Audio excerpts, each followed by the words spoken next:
Жазу дәстүрі біздің территорияда сонау тасқа қашалған жануарлар суреті мен үңгірлердегі таңбалардан бастау алады.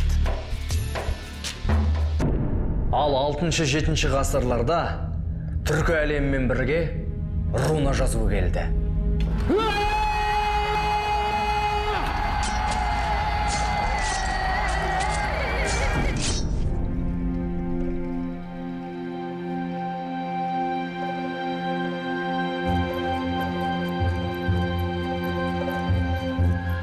Сосын бұл аймаққа 10 ғасырда ислам діні келіп, араб жазуын үйрене бастадық.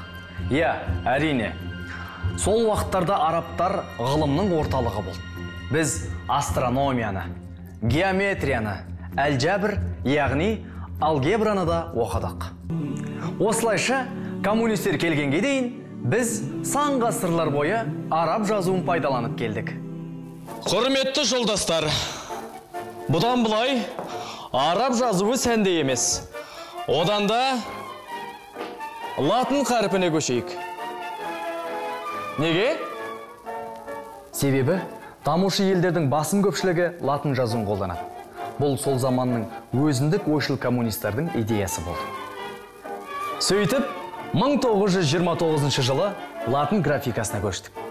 Сол уақыттардағы лингвисттердің бір тобы Орта Азияны ғана емес, славян халықтарына да латынға өтуді ұсынды. Бірақ билікке Сталин мырза келіп, керісінше өзге одақтас елдерді кириллицаға өтуді бұйырды. Міне осылайша 1940 жылы кириллицаны қабылдап, қазақтың 9 төл әрпінің таңбасы пайда болды. Жылдар өте берді. Біз тәуелсіздігімізді алдық.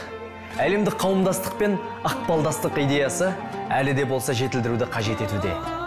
Шамамен 90 жылдан кейін біз қайтадан латын графикасына өтуді жөн көрдік.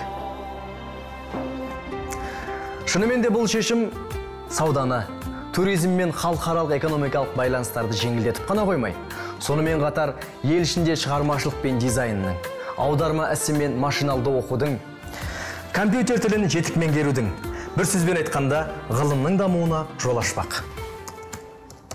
Байқайсыздар ма? Оң тұстары өте көп. Сол себепті лингвист ғалымдар мен тіл білімінің мамандары бізге ыңғайлы болу үшін, әрі тез меңгеруіміз үшін күні-түні тынбай жұмыс істеуде. Болашақ біздің қолымызда.